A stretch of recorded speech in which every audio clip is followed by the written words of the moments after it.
Hi viewers, welcome to my channel. இன்றைக்கி நம்ம செய்ய போகிற ரெசிபி தக்காளி ஜாம். தக்காளி ஜாம் செய்யறதுக்கு ஸ்டவ் ஆன் பண்ணி இந்த மாதிரி ஒரு பாத்திரத்தை வச்சுக்கோங்க. அதில் தேவையான அளவு தண்ணீர் சேர்த்துக்கோங்க. நான் இன்றைக்கி 1/2 கிலோ தக்காளி எடுத்துருக்கிறேன். இந்த 1/2 கிலோ தக்காளி மூழ்கிற அளவுக்கு நம்ம தண்ணீர் எடுத்துக்கணும். அப்போ தான் தக்காளி நல்லா வேகும். இந்த மாதிரி தக்காளியின் தோல் மேல் தோல் நல்லா வெடிச்சிருக்கணும். இந்த அளவுக்கு நம்ம தக்காளியை வேக வச்சா போதும். இப்படி வேக வச்ச தக்காளியை கொஞ்ச நேரம் நான் ஆற விட்டுருக்கேன்.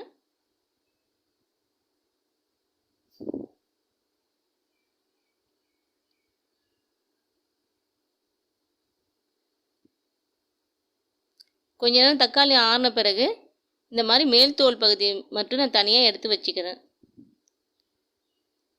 அதில் மேல் தோல் பகுதியை மட்டும் நம்ம நீக்கிட்டு இந்த சதப்பகுதியை மட்டும் நம்ம எடுத்துக்கலாம். இந்த மாதிரி மிக்சி கப்பில் அந்த தக்காளி பழங்களை போட்டு வேக வச்ச தக்காளி பழத்தை போட்டு நல்லா பேஸ்ட்டாக அரைச்சிக்கலாம். என்றைக்குமே மிக்சி கப்பில் நம்ம ஓவர்லோட் பண்ணால் ஓவர்ஃப்ளோ ஆகும். அதனால் நம்ம தக்காளி பழங்களை வேக வச்ச தக்காளி பழங்களை கொஞ்சம் கொஞ்சமாக போட்டு இந்த மாதிரி பேஸ்ட் ஆக்கிக்கலாம். இந்த மாதிரி பேஸ்ட் ஆக்கி ஒரு பவுல் எடுத்து வச்சுக்கிட்டேன்.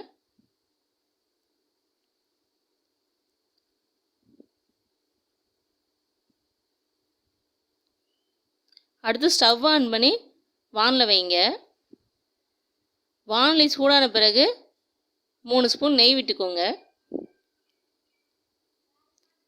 நெய் சூடான பிறகு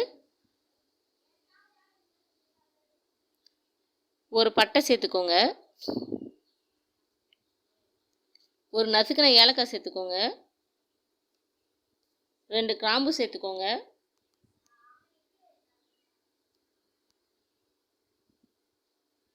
கிராம்பு படபடன்னு பொரிஞ்ச பிறகு உங்களுக்கு தேவையான அளவு முந்திரி பருப்பு சேர்த்துக்கோங்க. தேவையான அளவு திராட்சை சேர்த்துக்கோங்க. தேவையான அளவு கஜுர்காய் சேர்த்துக்கோங்க. தேவையான அளவு கட் பண்ண பாதாம் பருப்பையும் சேர்த்து இந்த மாதிரி நல்லா வறுத்துக்கோங்க. ஸ்லோ ஃப்ளேம்லேயே வச்சு வருங்க.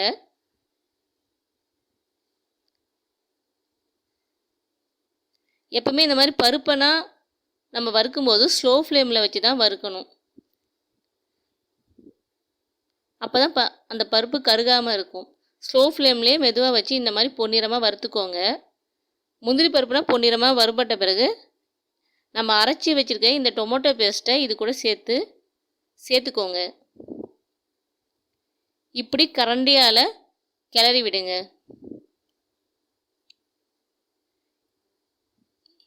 இந்த டொமேட்டோ பேஸ்ட் கொதிக்க ஆரம்பிக்கும் போது வானல் அடிப்பிடிக்க சான்ஸ் இருக்குது. அது கொதிக்க ஆரம்பிக்கும் போது அடிப்பிடிக்காமல் இருக்கிறதுக்காக நம்ம கரண்டியால் மெதுவாக இப்படி கிளறி விட்டுக்கிட்டே இருக்கணும். இல்லைன்னா வானல் அடிப்பிடிச்சிரும். தக்காளியோட பச்சை வாசனை போகிற அளவு வெந்த பிறகு நம்ம 1 கப் சர்க்கரையை சேர்த்துக்கலாம். அவங்கவுங்க டேஸ்ட் விருப்பத்துக்கு எதிராக சர்க்கரை இன்னும் கொஞ்சம் எக்ஸ்ட்ரா கூட சேர்த்துக்கலாம். இந்த அளவுக்கு கொஞ்சமாக ஒரு பிஞ்ச் உப்பு சேர்த்துக்கிறேன். உப்பு எதுக்கு சேர்க்குறேன்னா, உப்போட டேஸ்ட் சேரும்போது நம்ம இனிப்போட டேஸ்ட் எக்ஸ்ட்ராவாக தனியாக நமக்கு அந்த டொமேட்டோ ஜாமில் தனியாக தெரியும். அந்த இனிப்பையும் தனியாக ஒரு தனி டேஸ்ட்டில் நமக்கு எடுத்து காட்டும். அதுக்காக தான் கொஞ்சமாக உப்பு சேர்த்துருக்கேன். இந்தளவுக்கு டொமேட்டோ ஜாம் நல்லா வேகணும். இந்த அளவு வானலில் ஒட்டாத அளவுக்கு அந்த டொமேட்டோ பேஸ்ட் வெந்திருக்கும். இதுதான் டொமேட்டோ ஜாமுடைய பதம். அது வானலில் ஒட்டாமல் இந்த மாதிரி வரும் பாருங்கள். எடுத்து காமிக்கிறேன் பாருங்கள். இந்த மாதிரி ஒட்டாமல் எவ்வளோ அழகாக ஒட்டாமல் வருது பாருங்கள். இதுதான் டொமேட்டோ ஜாமோட பதம். இப்போ நீங்கள் ஸ்டவ்வை ஆஃப் பண்ணிடுங்க.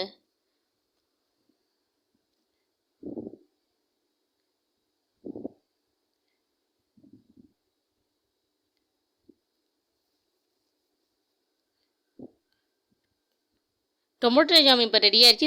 இப்போ இதை நம்ம வேற ஒரு பவுலில் ட்ரான்ஸ்ஃபர் பண்ணிக்கலாம்.